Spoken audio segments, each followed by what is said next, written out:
Bismillahirrahmanirrahim. Itu ulang lagi aja. Wal maqalatus saminata asyrata, dan maqalah yang ke-18. Kila.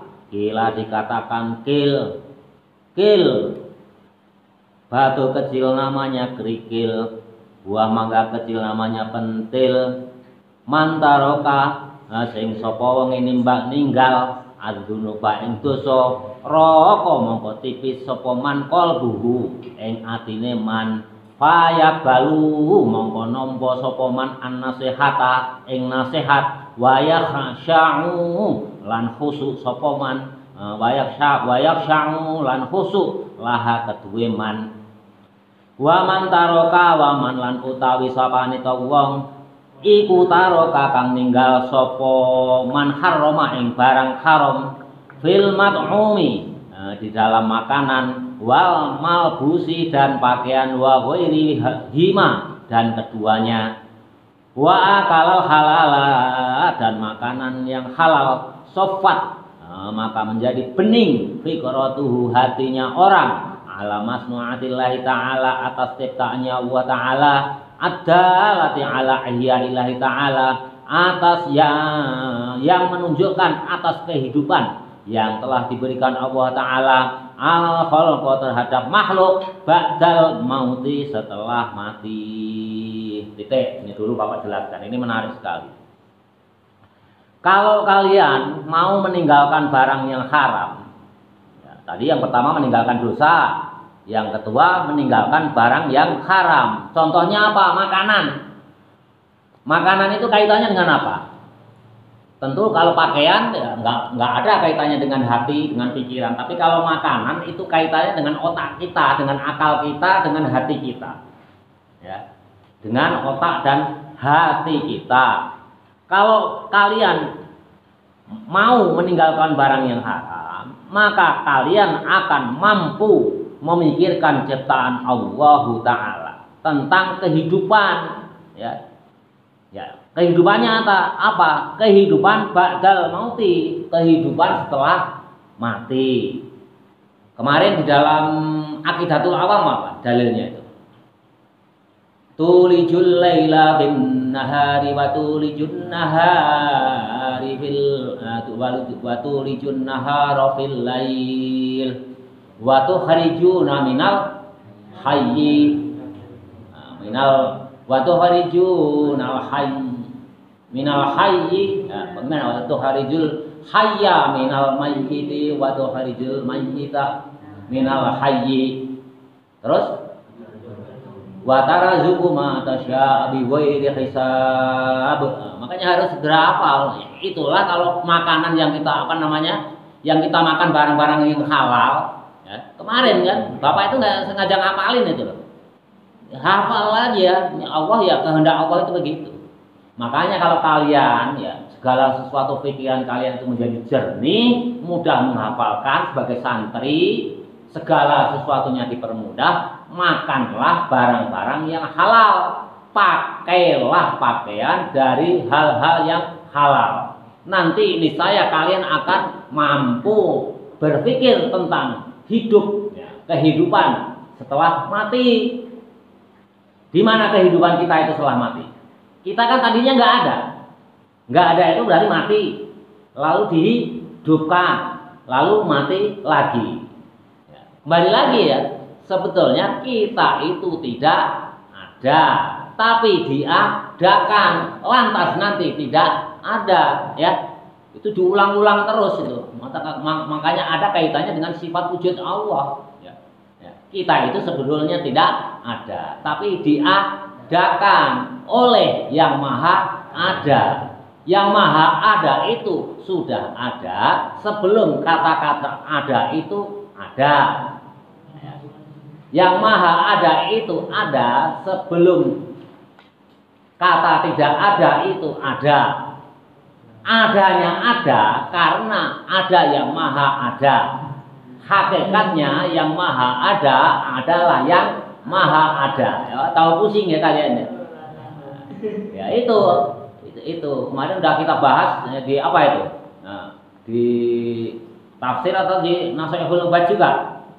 Nah, Sahihul Mubad juga ya kalau nggak salah. Ya. Atau di tafsir ya lupa lagi. Ya. Ya, jadi gitu kita itu mampu berpikir. Berpikirnya apa? Nah, kita kehidupan itu apa kita? Coba kita teruskan. Bismillahirrahmanirrahim. Ba'dal mauti wa ala wahdatihi, dan atas sifat wahdaniyatnya Allah, wa qudratihi, dan kuasanya Allah, sifat kudrahnya Allah, wa ilmihi, dan atas ilmunya Allah, sifat ilmunya Allah. Itu Allah itu maha ilmu, maha luas. Wadzalika, dan yang demikian itu semua amala, karena sesungguhnya berangan-angan, bifikrihi, dengan pikirannya orang, wa tadabbaro, dan mau berpikir, tadabbur dengan tafakur itu sama, bi'aqlihi, dengan akalnya. Annallaha ta'ala, sungguhnya Allah ta'ala, khalaqahu, telah menciptakan man orang, min nutfatin, dari nutfah, dari air mani, fir rahimi, di dalam rahim. Nah, Bapak jelaskan di sini dulu. Kita orang ya diciptakan dari air mani, ya. Air mani ya ketemu dengan indung telur, ya. Air mani ketemu dengan di indung telur. Ini kembalinya ke biologi. Udah belum di kelas? Ya.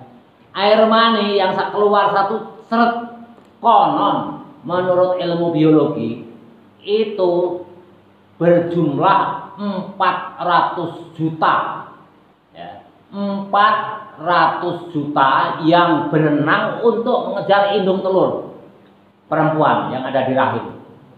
Wow. Berenang itu berlomba-lomba, ya kan itu ya, jumlahnya 400 juta. Itu apa namanya, nutfah, air mani itu hanya cerut gitu aja. Nanti ketemu nih indung telur itu. Ada yang ketemu, ada yang gagal atau yang layu sebelum ketemu dengan indung telur. Nah, ini juga salah satu rahmat Allah juga. Seandainya Allah itu tidak rahman, tidak rahmat kepada kita, tidak sayang kepada kita, ya, air mani kita yang berjumlah 400 juta itu semuanya jadi bagaimana? Kamu bayangkan, ya? Bagaimana ibu kita itu mengandungnya kalau semuanya 400 juta itu jadi semua. Dari 4 calon anak ya, dari air mani ini yang berjumlah 400 juta. Kalian keluar serut di dalam rahim istrimu nanti kalau kalian sudah punya itu. Itu yang keluar itu 400 juta. Nah, dari 400 juta yang seperti ya sama dengan apa anak kata itu berenang untuk mencari indung telur, ya, itu. Yang jadi paling-paling satu. Ya. Ya, yang jadi paling-paling satu, umumnya kan yang jadi hanya satu ya. Yang jadi kembar 2 itu juga ada, kan jarang sekali kan. Ya, 1001 aja belum tentu ya. Ya, ada juga yang kembar 3, itu jarang sekali. Ini karena apa? Karena kasih sayang Allah kepada kita semua. Seandainya 400 juta ini jadi semua, gimana ibu kita melahirkan kita itu? Itu bukan melahirkan, itu mencret kali ya, serut. ya. Yang jadi itu hanya satu, itu umumnya satu ya, Bapak menyebutkan umumnya. Ada yang kembar 2, kembar 3, ada yang 6. Itu jarang sekali ya. Kembar 6, kembar 8 itu belum tentu 1 juta satu. Ya. Umumnya itu yang menjadi satu. Kalau seandainya Allah itu tidak rahman, tidak rahim kepada kita semua, alangkah repotnya kita ini. Dan alangkah cepatnya dunia ini penuh dengan orang. 400 juta jadi semua ya, dari nutfah kita ya, yang ketemu dengan indung telur menjadi apa? Disebut apa? Embrio. Ya. Ilmunya Allah itu luar biasa, jadi embrio. Nutfah, air mani ketemu dengan indung telur dari pihak perempuan ya. Nah, ketemu di dalam rahim jadilah embrio. Nah, itu ilmunya Allah. Ilmu berkembang lagi ya, kalau dulu orang udah nikah nggak punya anak, susah punya anak lagi. Karena ilmunya Allah itu ditaklim apa dijelaskan. Untuk kita, untuk umat manusia sedunia ini bagaikan jarum, setitik jarum yang dicelupkan di dalam air lautan, sedikit sekali. Sekarang itu berkembang. Orang yang mandul ya, orang yang sulit punya anak, Akhirnya apa? Indung telur dengan air mani kita disedot, masukkan dalam tabung, menjadi bayi tabung. Pernah dengar bayi tabung? Ada artis itu juga bayi tabung. Itu menjadi nanti udah dirami ya, udah dirami itu menjadi embrio, masukkanlah ke rahim si ibu.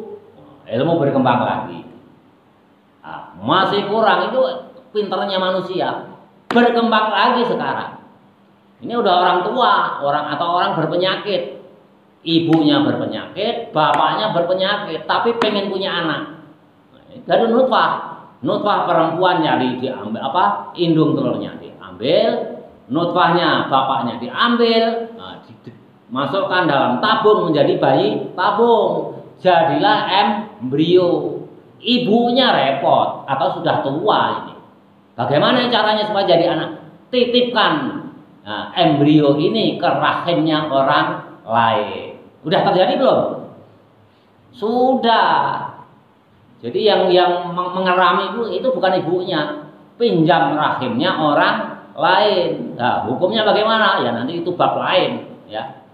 Nah, jadi air maninya orang lain, indung telurnya orang lain, menjadi embrio dititipkan ke ibunya juga orang lain.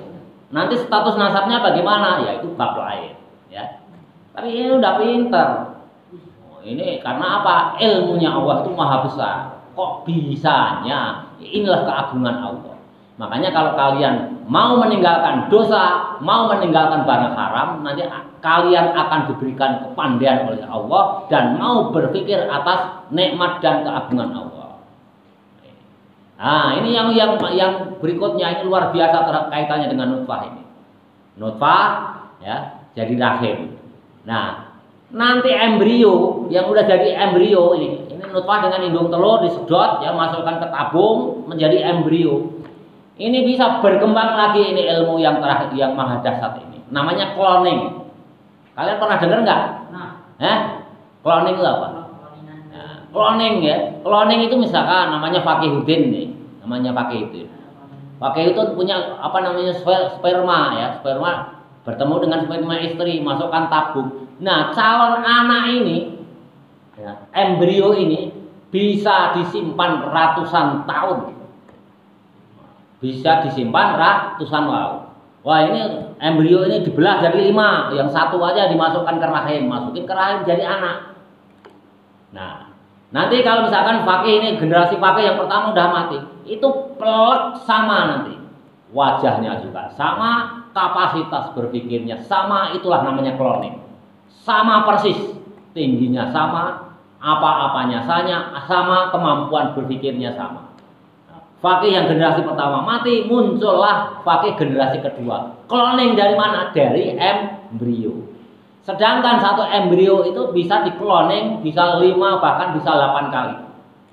Sehingga generasi fakih ini bisa misalkan rata-rata misalkan umurnya Pak Fakih ini 90 tahun. Kalau dikloning jadi 8 berarti 8 kali 9. Berarti orang yang tipenya sama persis dengan Fakih ini bisa berumur sampai 630 tahun. Luar biasanya ilmu pengetahuan kita itu. Nah, itu hanya santri yang diberikan mampu berpikir sedemikian itu. Ya kayak bapak yang kuliah juga nggak pernah nggak pernah bisa cerita demikian. Karena mau berpikir Allah udah janji ya melalui ulama ini ya, melalui ulama ini.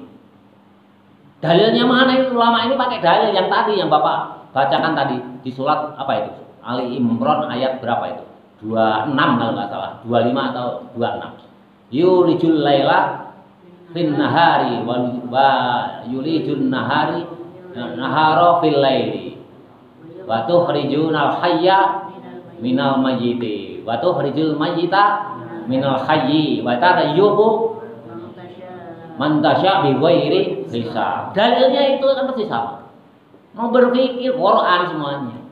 Ya, Bapak kuliah juga enggak. Dulu sekolah juga di Aliyah, ya. Santri itu enggak kalah pintar. Tapi syaratnya apa? Ya, meninggalkan dosa, meninggalkan barang yang haram.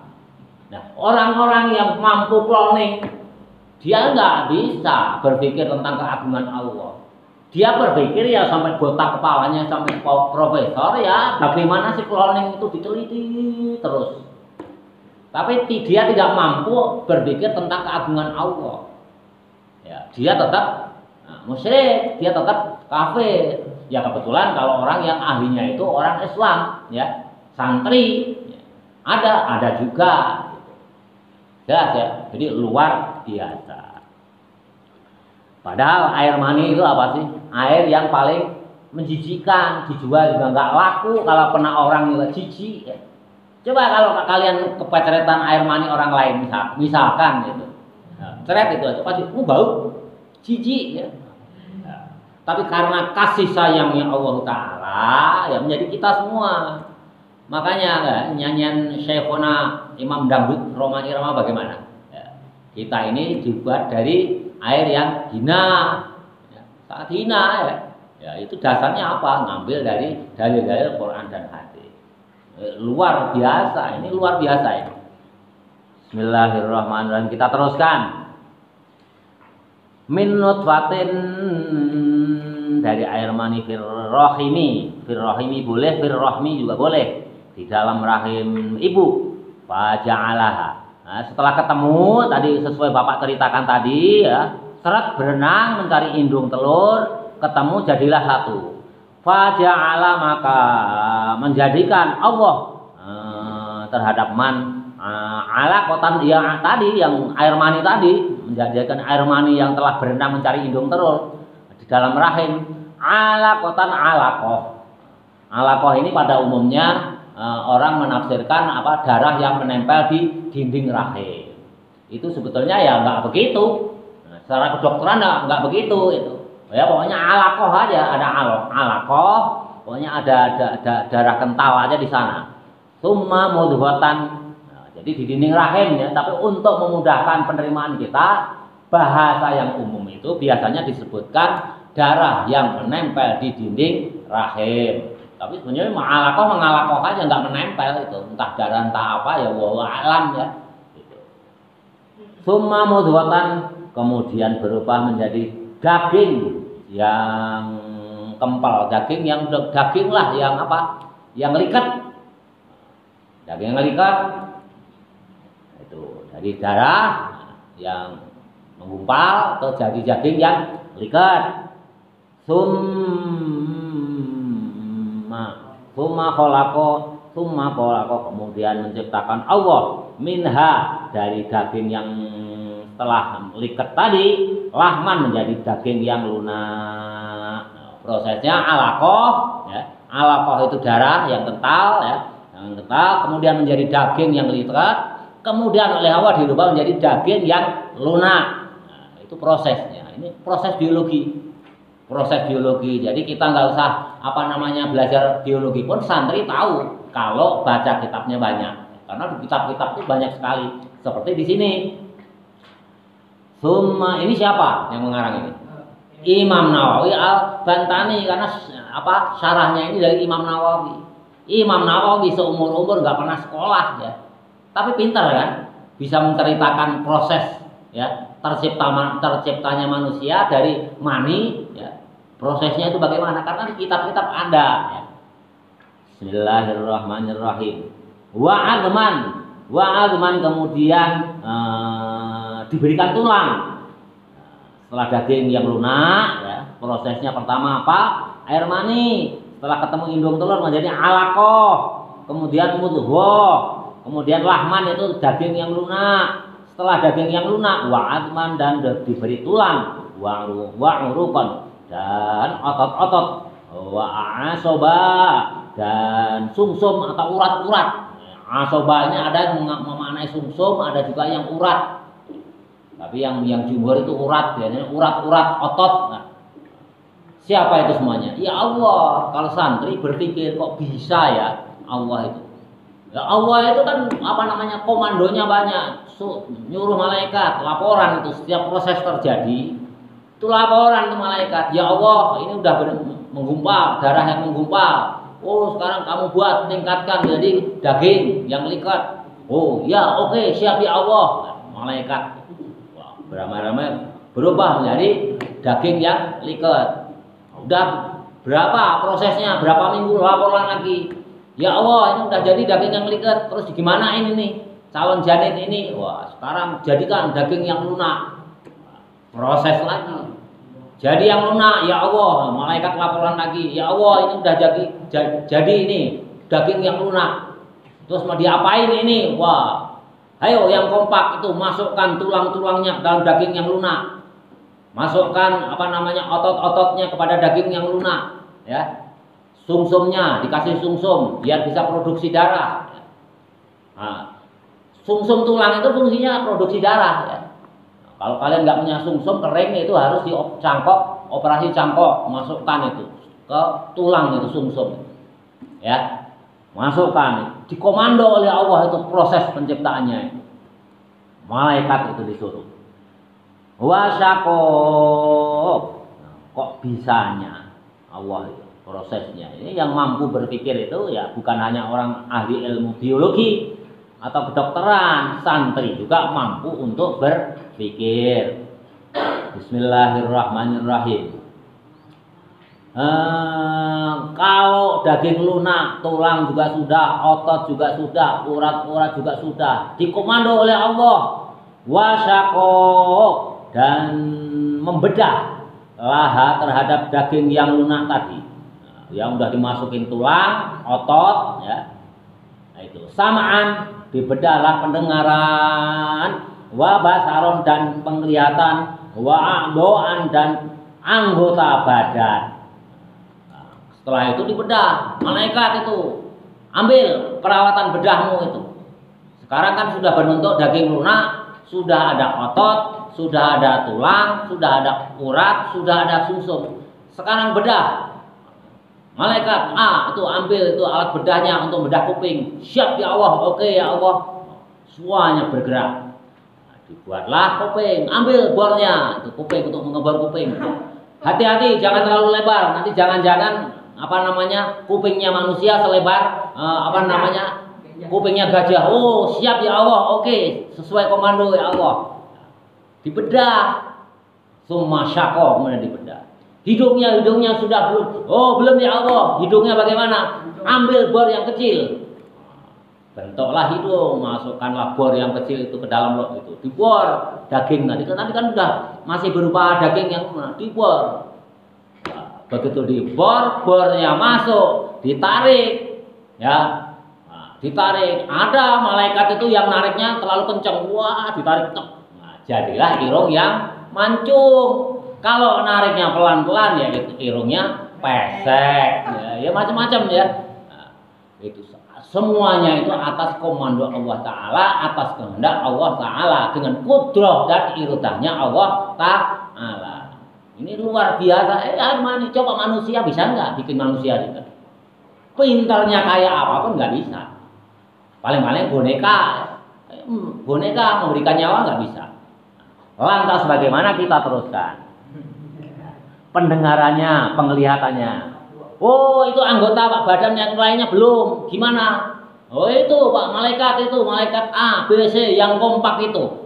Ya, yang kompak itu kakinya belum dibedah, makanya bahasanya tadi apa? Wasyaqaq, karena masih berbentuk daging. Dibedahlah itu bentuk kaki, jari-jarinya, ya, jari-jari kaki, jari-jari tangan, semuanya dibedah. Anggota badan dibentuklah oleh para malaikat atas komando, atas perintah Allah Subhanahu wa Ta'ala.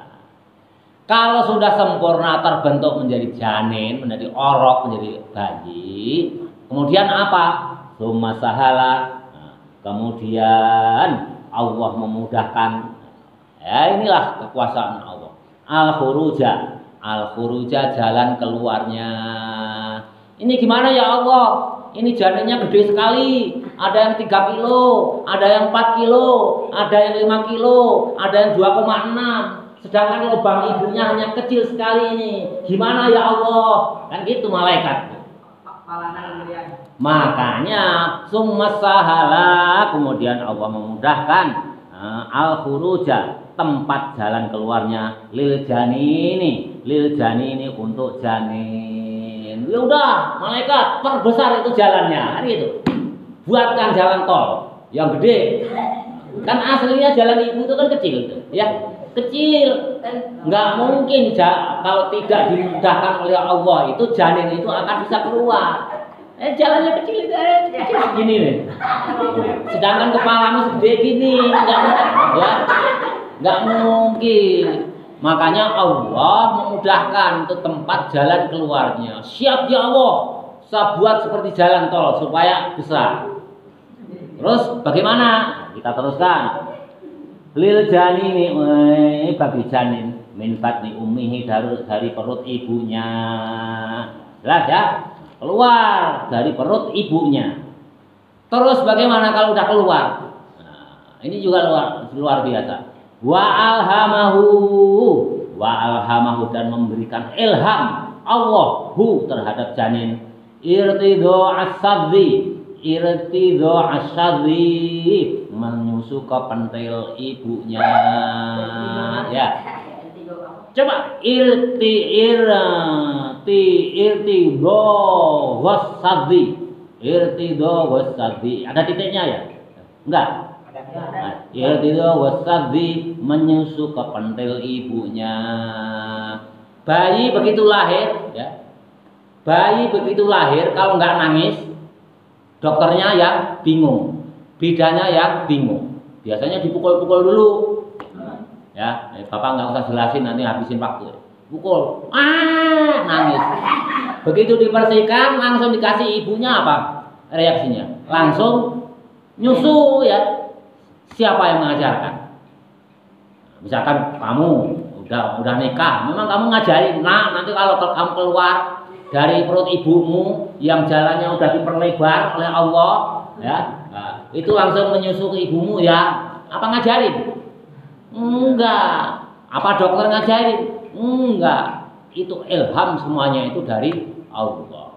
Jadi kalau kita berpikir ya semuanya itu atas keagungan Allah. Begitu lahir, setelah dibersihkan kasih ke ibunya, langsung nenen ke pentil ibunya. Itu atas siapa? Ilham Allah. Kita di apa namanya di kandungan rahim juga enggak.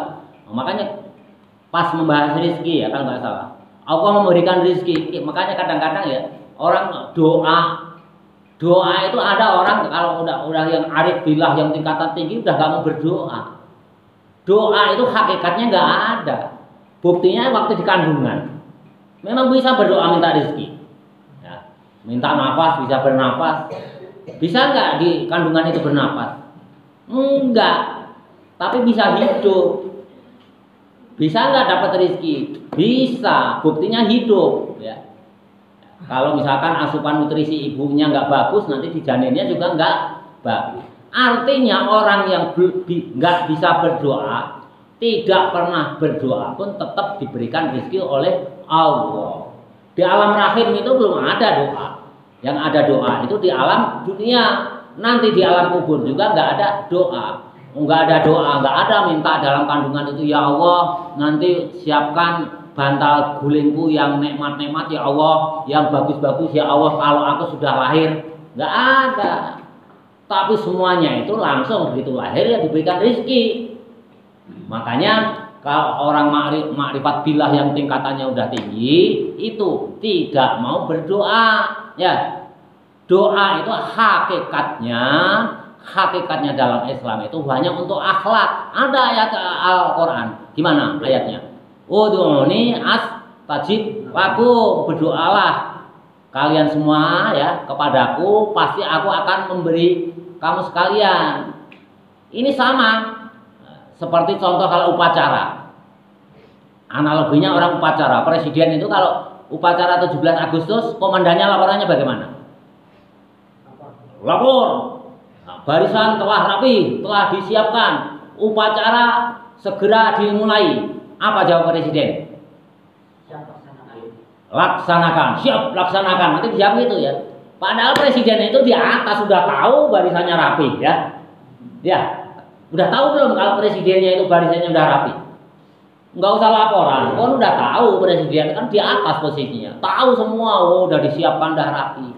Tapi komandan upacara pun tetap laporan. Lapor, upacara 17 Agustus segera dimulai karena barisannya telah rapi. Laksanakan, laksanakan, kan gitu komandannya. Bukan presidennya tidak tahu, sudah.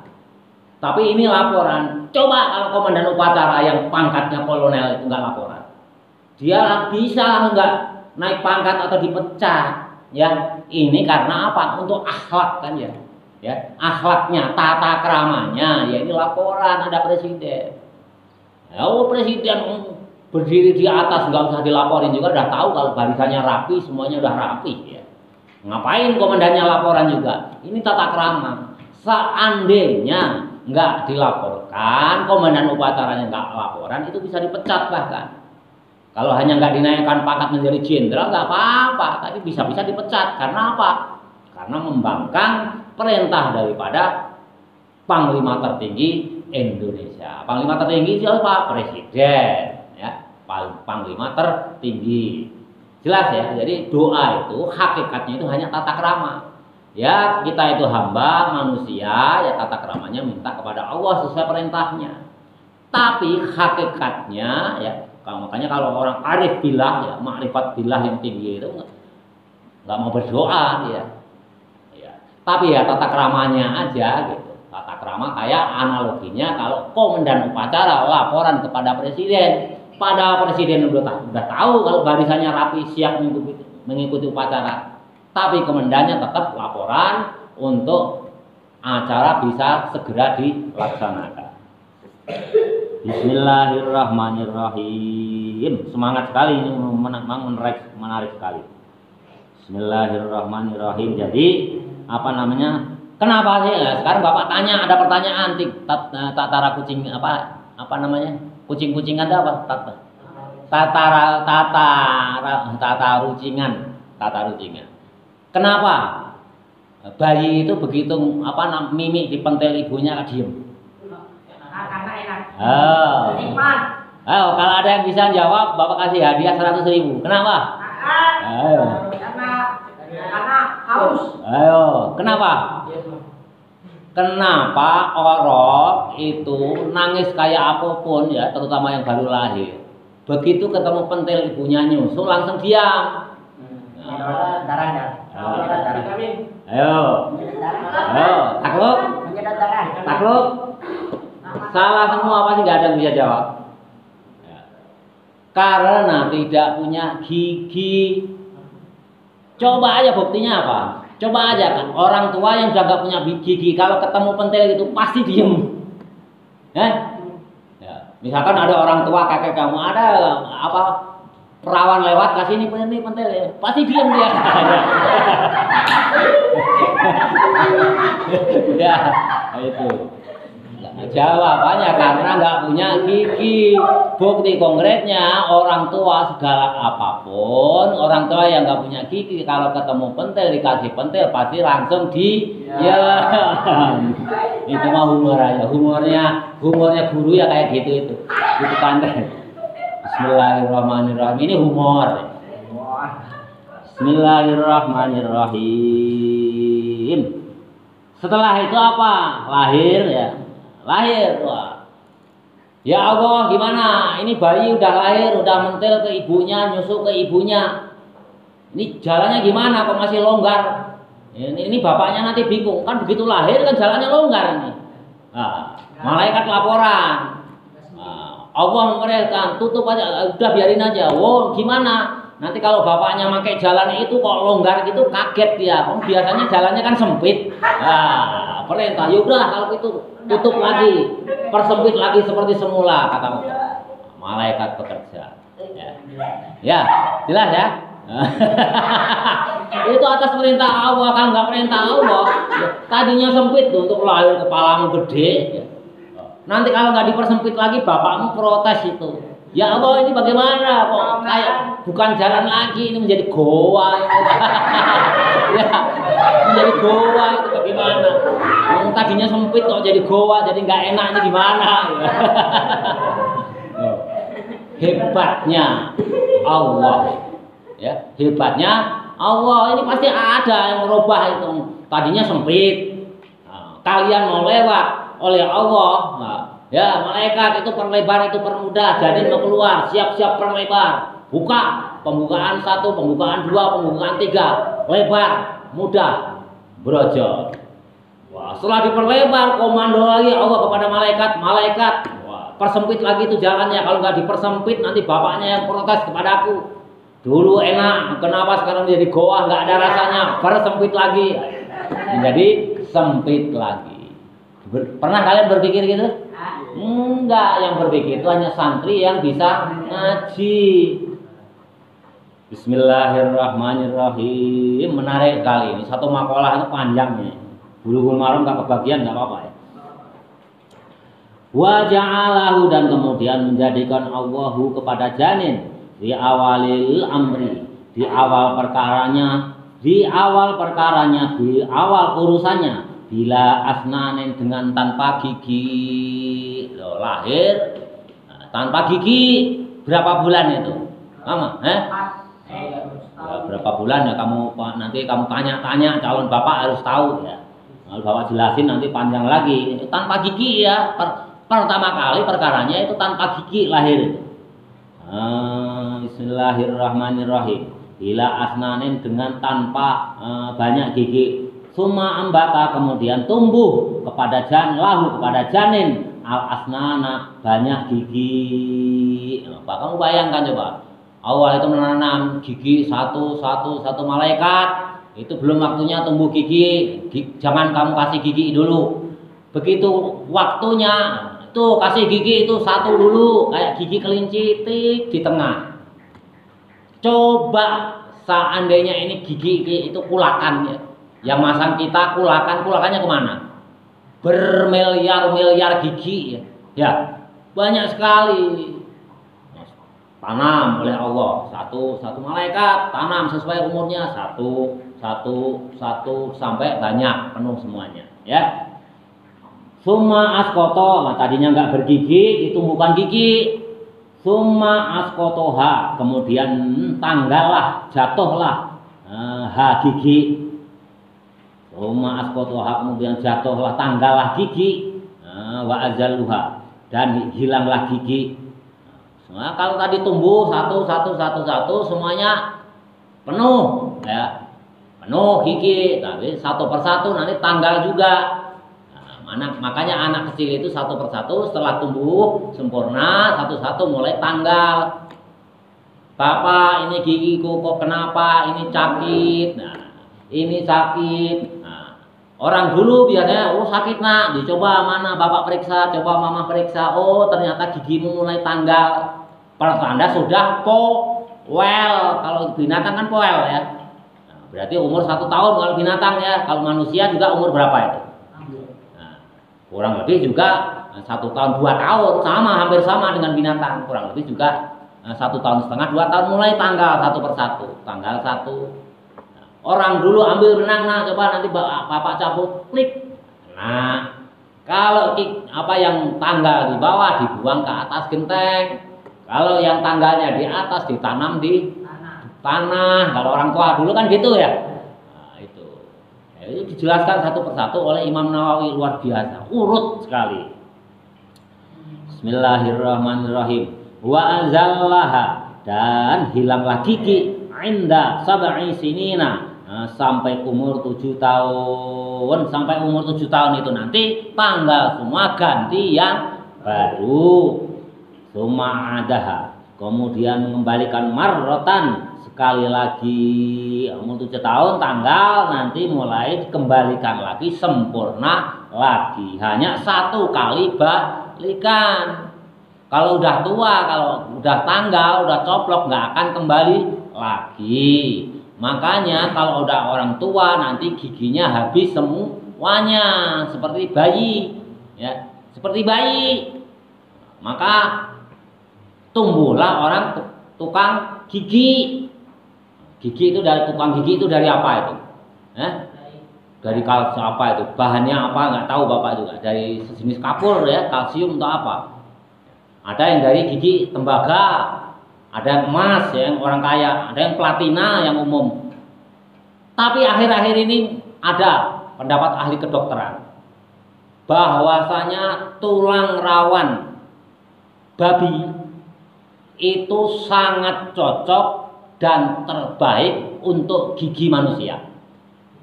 Tulang rawan babi itu sangat baik dan sangat pas untuk gigi manusia, khususnya orang-orang tua itu ya. Orang tua itu udah empong ya, kayak bapak ini udah empong, tapi baru 3 ini. Ya, baru 3. Ada yang ompongnya sudah 100% kayak Pak Haji ya. Pak Haji itu udah 100% ganti semua. Nah, itu pakai tulang rawan babi. Ya, itu paling baik itu. Platina pun kalah. Gimana hukumnya, halal atau haram? Ya, nanti bab yang lain. Babi aja haram apalagi kita pakai. Bahkan penemuan terakhir katup penutup jantung babi itu sangat pas untuk menggantikan katup penutup jantung manusia. Kalau dulu kan uji cobanya dengan kera ya, kurang bagus. Sekarang dengan katup tutupnya jantung babi itu lebih bagus hasilnya. Nah, masalah hukumnya ya nanti kita bicarakan pada ahli hukum ya. Pada ahli hukum boleh enggak kalau dalam keadaan darurat? Bicara kepada ahli hukum, ulama yang ahli hukum. Nah, itu luar biasa. Jadi urut 7 tahun tanggal semua, nanti kembali lagi sempurna lagi. Bismillahirrahmanirrahim. A'adaha kemudian kembali itu gigi marotan ukhra 1 kali kembali sempurna. Wa ja'alallahu ta'ala dan menjadikan Allah ta'ala ahwalal abdi keadaan manusia, ahwalal abdi kahanane menungso, keadaan manusia mutawayyiratan kang owah-owah yang berubah-ubah. Jadi keadaan kemudian apa setelah tanggal giginya kembali lagi penuh menjadi sempurna lagi, Allah merubah-ubah keadaan manusia min sihorin dari kecil ila kibarin kepada besar, wa min syababin dan dari muda ila haramin kepada tua, wa min sehatin dan dari sehat ila sakomin kepada sakit. Ya. Jelas ya, nggak ada jelasin ya, kecil, besar, dewasa, tua, ya, sakit. Nah, sakit ada yang bisa disembuhkan, nanti sakit lagi, sembuhkan lagi, sakit lagi, sembuhkan lagi. Kok bisa-bisanya hati sudah luka bisa disembuhkan? Ya. Wow, hati itu sudah luka, bisa disembuhkan. Tapi kalau hati yang luka karena ditinggal pacar, sulit disembuhkan. Ya. Ya, sakit hati itu ke siapa? Ya, ke tukang ahli mengobati hati. Penyakit hati, ya penyakit dalam. Tapi hati secara harfiah ya ke dokter. Sakitnya hati bisa mudah disembuhkan. Sakitnya hati ditinggal pacar itu sulit disembuhkan. Tapi kalau sabar, kalau tidak mendapatkan gadismu akan kutunggu jandamu. Ya. Itu ya. Yang kemarin itu bab apa itu? Ya, bab sabar. Ya kayak gitu. Bismillahirrahmanirrahim. Udah nggak usah Bapak jelasin ya. Dari kecil, besar, dewasa, tua, sehat, sakit.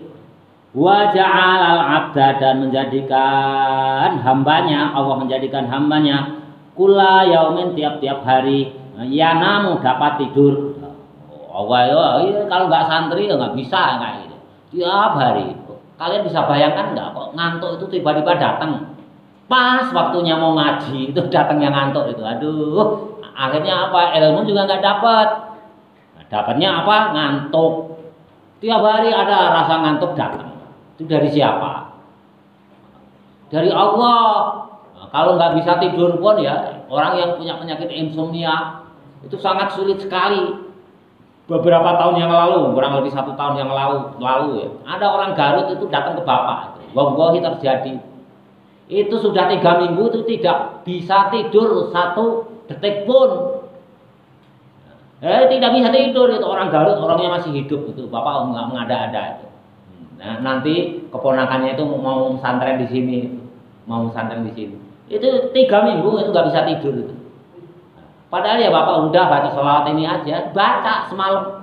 Udah semalam kamu baca sholawat ini. Insya Allah besok pagi-pagi subuh tidur. Betul itu. Ya, padahal Bapak itu nggak ada apa-apa, dukun juga bukan. Kiai juga jauh, ya. Tapi yang mengobati hati itu apa? Baca sholawat. Udah, kalau kalian punya pikiran yang macam-macam, baca sholawat sebanyak-banyaknya. Sore tidur baca sholawat, udah pasti tidur itu. Itu alhamdulillah itu. Akhirnya mau ada datang juga dari Garut tuh, Pak, ini ada yang sakit gini, saya itu bukan dukun, itu bapak tolak itu, nggak mau itu. Nanti kalau terkenal ya dukun, wah bahaya. Karena keluarga bapak itu nggak boleh jadi dukun, itu amanat dari kakek bapak. Ya udah sekali itu aja, datang lagi ya nggak mau bapak itu.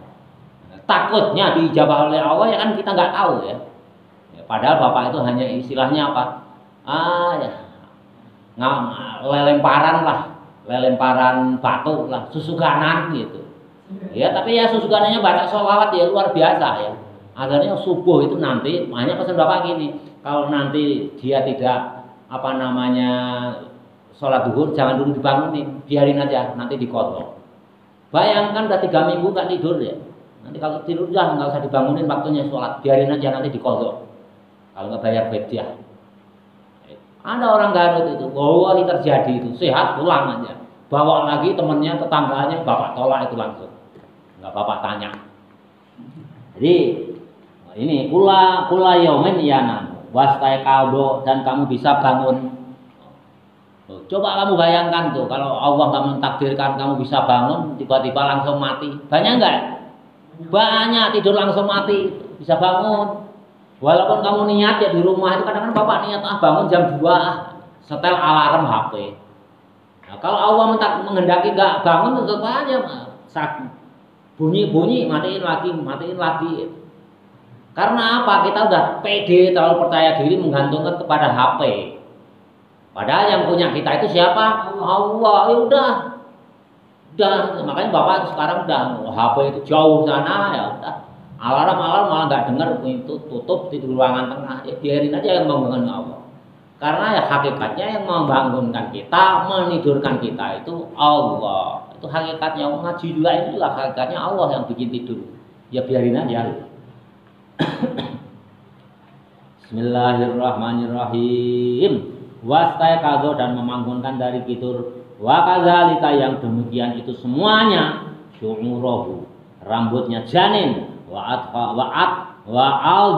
Faruhu, dan kuku-kukunya janin. Syuwa kadzalika, dan demikian semuanya itu syu'urahu, rambutnya janin. Faruhu, dan kuku-kukunya janin. Kulama sakato, tatkala jatuh, dipotongin, maksudnya dipotong kukunya, rambutnya dicukur. Minha, dari kuku dan rambut. Roja'a, maka akan kembali ila makana, ke tempatnya. Kuku kalian, rambut kalian kalau dipotong kembali nggak? Kembali lagi. Kelihatannya aja terbuang ya. Udah dibuang jauh-jauh, dibakar, kukunya juga udah nggak tahu kemana. Kembali lagi jadi panjang. Makanya ada pepatah, cintaku kepadamu hanya seujung kuku. Artinya apa? Nggak ada habisnya. Coba kuku itu kalau dipotong-potong ya. Ya makanya kalau nanti kalian punya pacar, janjinya itu jangan mulu-mulu. Cintaku kepadamu hanya seujung kuku. Artinya apa? Jelaskan. Ya tidak ada habisnya. Hari ini kita potong, besok tumbuh lagi. Kelihatannya terbuang, tapi tetap kita sayang. Gitu. Cinta itu kayak kuku dan rambut dipotong, mau sehari 5 kali ya. Hari ini aja coba bersih, nanti bangun tidur udah tumbuh lagi. Itulah cinta kita kepada istri, kepada perempuan yang kita cintai, apalagi kepada ibu, kepada orang tua, ya, kepada orang tua. Ya, harus begitu, kayak kuku ada. Buang, tumbuh lagi, kayak rambut dipotong, tumbuh lagi. Luar biasa ini Imam Nawawi. Wa kadzalika, dan semuanya itu alailu, malam. Wan naharu, dan siang. Kalau orang Arab itu bukan siang dan malam. Kalau kita kan siang dan malam. Tapi kalau orang Arab itu malam dan siang. Makanya nanti kalau kalian ditakdirkan ke Mekah, itu warung-warung tempat usaha itu bukannya siang, habis zuhur itu baru buka. Ya, tutupnya malam. Jangan kaget, di Qur'annya juga begitu. Yang disebutkan malam dulu. Alailu wan naharu, malam dan siang. Kalau kita siang malam. Itu namanya beda adat, beda budaya. Alailu malam wan naharu dan siang yatanawabani yang saling bergantian. Kulama zahaba tatkalanya pergi malam atau siang. Ahaduhuma salah satunya malam dan siang, ja'al akharu maka datanglah yang lain. Kalau hari ini sebentar lagi siang itu pergi, maka yang datanglah malam. Besok pagi malam pergi, maka yang datang siang hari. Itu bergantian, ya, luar biasa. Wa kadzalika dan semuanya itu asyamsun. Asyamsu matahari, wal qamaru dan rembulan, wan nujumu dan bintang-bintang, wassahabu dan mega atau mendung, wal matoru dan hujan, kullaha semuanya, matahari, rembulan, bintang-bintang, semuanya tujiu datang, watadhabu dan pergi, datang dan pergi. Siapa yang mendatangkan, siapa yang membuat pergi, perginya kemana, datangnya dari mana, kalian nggak akan tahu. Nggak tahu kalian. Bapak pernah cerita ya, kalau naik pesawat itu semuanya itu langit, ya. Lihat ke atas sama, lihat ke bawah, ke bawah badan pesawat juga sama, ke belakang juga sama, semuanya itu kayak langit. Perginya bintang kemana? Kok tiba-tiba nggak ada? Matahari nyumputnya kemana? Semuanya itu karena Allah, kekuasaan Allah, kehendak Allah. Itu silih berganti. Bismillahirrahmanirrahim. Wakadzalika dan semuanya itu al-qamaru rembulan, yan mahiku yang terhapus kulla syahrin setiap bulan, summa yatakammalu kemudian sempurna. Artinya terhapus, nanti hilang itu hilang sama sekali, nggak kelihatan. Tiba-tiba muncul lagi kecil, tanggal purnama kelihatan sempurna.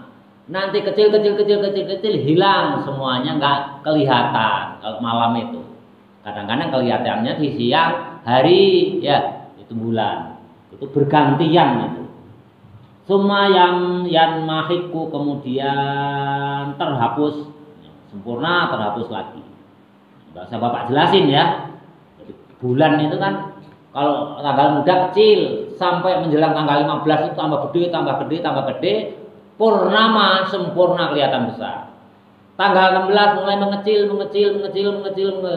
hilang, nggak kelihatan kalau malam hari. Ya, kelihatannya kadang-kadang di siang hari.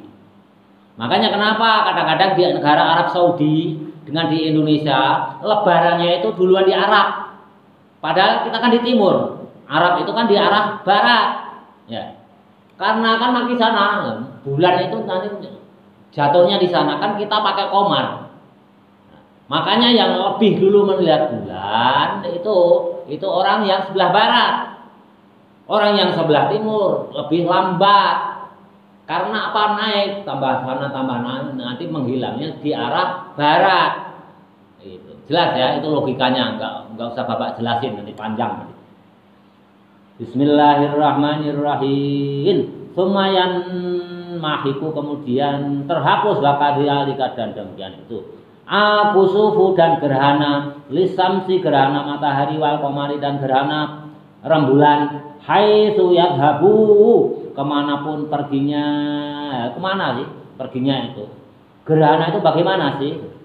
Nah, itu yang mau berpikir itu ahli falak, santri yang ahli falak. Ilmu yang berkaitan dengan ini adalah ahli falak. Kenapa ada gerhana matahari, gerhana rembulan itu ya ahli falak. Nah, kalau enggak, bukan hanya monopoli orang-orang yang ahli astronomi, lebih ahli, kita lebih banyak. Banyak ahli falak itu, ahli hisab itu banyak. Adzu'u sinarnya ya gerhana bulan, gerhana matahari itu tertutup, kemana sih perginya? Itu semuanya Allah lah yang ngatur. Minha dari gerhana bulan dan matahari, konon katanya gerhana total. Kalau secara teori karena tertutup ini ya, gerhana matahari total karena tertutup ini itu teori. Tapi kok sinarnya nggak menampakkan, nggak membias, kemana perginya sinar itu? Padahal sinar matahari itu luar biasa terangnya. Ya semuanya karena Allah. Karena Allah lah yang maha kuasa, maha tahu dan maha tinggi ilmunya. Kalau manusia terbatas. Sumayaudu kemudian kembali wakadalika dan demikian itu. Kembali lagi terulang lagi secara periodik. Al-ardu bumi takunu ada yabisatan kering. Sumayang bitullah kemudian Allah menumbuhkan fiha di dalam bumi annabata tumbuh-tumbuhan. Sekarang apa? Bumi mulai kering, nggak ada hujan. Nanti tumbuhkan tumbuh-tumbuhan, kalau udah banyak hujannya tumbuh lagi. Siapa sih? Allah. Kok bisa ya? Allah itu loh, Allah Maha Kuasa. Annaba fiha dalam bumi annabata tumbuh-tumbuhan. Summa yudhibah kemudian pergi minha dari bumi fata'udu maka kemudian kembali lagi ya bisatan kering summa tambutu kemudian ditanami marrotan sekali lagi bak dan ukhra setelah yang lain terus saja terus menerus tumbuhi kering nanti hujan kering terus siklusnya itu rutin luar biasa Allah itu yang maha kuasa. Satu makalah nggak beres-beres. Bismillahirrahmanirrahim. Halaman 7 kita habiskan. Bisa nggak habis? Mana? Falladzi halaman 7. Falladzi maka zat Allah Qadar yang maha kuasa. Ala zalika atas semuanya itu. Kullihi semuanya qadirun kuasa ala ihya'il mauti atas menghidupkannya makhluknya yang sudah mati ba'da fana ahimi setelah rusaknya makhluk fil ardi di dalam bumi. Ya ini udah Bapak jelasin ya. Jadi pokoknya Allah itu maha segala-galanya. Tadi yang ayat di Ali Imran kalau nggak salah tulijul laila fil laili wa tulijun nahari. Nah, itu sebaliknya nah, itu wa tukhrijuna hayya minal majidi wa tukhrijul majita minal hayyi wa tarayyuku min ghairi hisab. Jadi Allah itu maha segala-galanya. Jadi di dunia ini semuanya akan rusak. Tapi kalau rusak pun Allah memperbaiki, menghidupkan kembali makhluknya, menghidupkan kembali manusianya itu hal yang gampang. Ini udah Bapak sering jelasin ya. Dulu aja belum ada master card-nya aja bisa kok. Nah, buat Nabi Adam.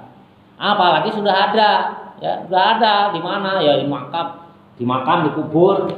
Kalau yang mati di laut ya yang ada di laut itu master card-nya kan masih ada sisanya itu. Hal yang mudah lah. Fa'alal abdi maka perbuatannya manusia ayyusirul fikro hendaklah diperbanyak berpikir fi dzalika yang demikian itu. Hendaklah kalian santri itu banyak berpikir tentang keagungan, keesakan, kuasanya Allah, kudrahnya Allah, irodahnya Allah. Hatta ya kuat sehingga kuat imannya janin tadi. Ya, iman kamu sekalian supaya kuat. Kalau kalian pergi ke gunung, tadabbur alam, hebatnya ya Allah, mendirikan langit tanpa tiang, mendirikan mengamparkan bumi yang segitu luasnya, kok bisanya ya, tanpa dibantu oleh siapapun, kok bisa, kok mampu berputarnya planet ya, atas porosnya ya, fi manzilatun ya, di dalam tempatnya, kok teraturnya, kok enggak tiba-tiba tabrakan. Coba kalau antar planet itu tabrakan, terus kiamat.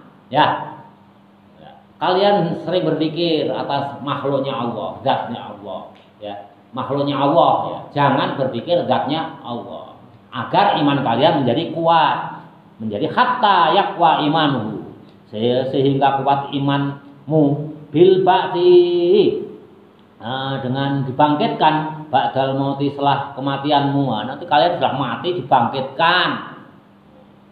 Nah, itu nanti Bapak sudah sering kali ya. Nanti buru-buru itu antara Nabi siapa? Nabi Musa dengan Nabi Muhammad itu pahala-hala. Wah, panghelana orang kebangkit di kubur. Cek Nabi Musa itu. Cek Nabi Muhammad ya duluan saya lah kan gitu. Itu bangkit kubur prosesnya apa? Nanti secara detail di bab yang lain. Waya lama dan mengetahui. Nanti kita itu hidup mati, hidup sekarang di dunia ini hidup, nanti mati dalam kubur. Bagaimana kalau yang mati di laut? Ya sama aja. Kalian misalkan mati di tengah laut, ya mati laut, ya di alam kubur. Kehidupan kamu itu setelah hidup gitu. Namanya alam kubur. Bukan karena dimakamkan di kuburan, bukan. Alam kubur itu hidup setelah mati. Ada orang hidup misalkan yang beragama lain itu dibakar itu, terus abunya dibuang ke laut atau dibuang kemana. Ya di situ kehidupan di alam kubur itu kehidupan setelah mati. Itu namanya alam kubur. Bukan di kuburan, bukan. Itu kuburan itu hanya menggambarkan. Gitu. Ya lama annallaha bismillahirrahmanirrahim bil ba'ti, dengan dibangkitkan ba'dal mauti, setelah mati. Wa ya'lama, dan mengetahui, dan akan mengetahui annallaha, semuanya Allah ya ba'atsuhu, membangkitkan kalian semuanya, membangkitkan yang orang yang sudah mati. Wa yujaziyahu, dan membalashu kepada orang yang mati yang telah dibangkitkan, bi'amali, dengan amalnya, fa'ala qadri quwwati, atas amal ya, sesuai perbuatannya, imanihi, imannya orang yang mati yang telah dibangkitkan dan telah dihisab amal sesuai yang diperbuat di alam dunia. Bidzalika, yang demikian itu, yastahidu, hendaklah kalian bersungguh-sungguh, fit ta'ati, di dalam taatnya Allah, wajidina bil mukhalafati, dan menjauhi hal-hal yang menyelisihi li syar'i, ya, di dalam agama, syara'nya agama. Jadi semuanya itu Bapak cerita A sampai Z, kalian dari air mani, Bapak kalian ketemu dengan indung telur di rahim ibumu, sampai kalian nanti dibangkitkan dari alam kubur, dihisab, diberikan pahala, diberikan siksaan di sana. Itu hendaknya kalian itu bertambah kuat imanmu, hendaklah kalian berbuat soleh, beramal soleh untuk mendapatkan ridho dari Allah Ta'ala dan syafaatnya Rasulullah Muhammad Sallallahu Alaihi Wasallam. Sekarang Rasul nggak ada, ya melalui ulama-ulama. Ulamanya mana? Ya kitab ini. Kitab ini nanti bab yang bawahnya itu menarik sekali. Pembicaraan antara wali dan wali. Itu ada di dalam di kitab ini juga, ini menarik. Nanti di makalah ke berapa itu? 15 di bab 15 atau 20. Makanya ada apa? La ya'rifu wali ila wali. Tidak ada yang mengetahui wali itu kecuali wali itu sendiri. Makanya kitab Nasoihul Ibad ini luar biasa. Jadi kalau kalian beruntung bisa mengaji kitab Nasoihul Ibad ini, ya nanti yang mau pesantren mudah-mudahan ada juga dibacakan kitab Nasoihul Ibad. Jadi berulang-ulang nggak apa-apa. Mungkin beda versinya atau bahkan lebih baik dari Bapak, itu alhamdulillah. Kalau ada yang orang sekarang kan kadang-kadang dianggap lebih jelek dari orang lain, sakit hati. Kalau Bapak enggak, ya alhamdulillah. Ada yang mau menggantikan Bapak ngaji aja, alhamdulillah. Ya, alhamdulillah, berarti belajar makrifat lagi. Jadi itulah santri. Ya, jangan kalian ngaji itu untuk mencari kedudukan atau rezeki yang banyak, menghilangkan kebodohan, mencari ridha Allah Ta'ala. Nanti insya Allah kalian tujuannya, niatnya benar, mencari ilmu itu benar, jadi santri itu benar, Allah akan memberikan bonus, yakni apa? Bijahil a'la, kepangkatan yang tinggi yang mulia, entah itu melalui kepangkatan ilmu, entah jabatan atau rezeki yang banyak. Wallahu a'lam bishawab. Alhamdulillahi mil'al mizani wa muntahal ilmi wa mablaghu ridha wa zinatal arsh. Alhamdulillahi mil'al mizani wa muntahal ilmi wa mablaghu ridha wa zinatal arsh. Alhamdulillahi mil'al mizani wa muntahal ilmi wa mablaghu ridha wa zinatal arsh. Walhamdulillahi rabbil alamin.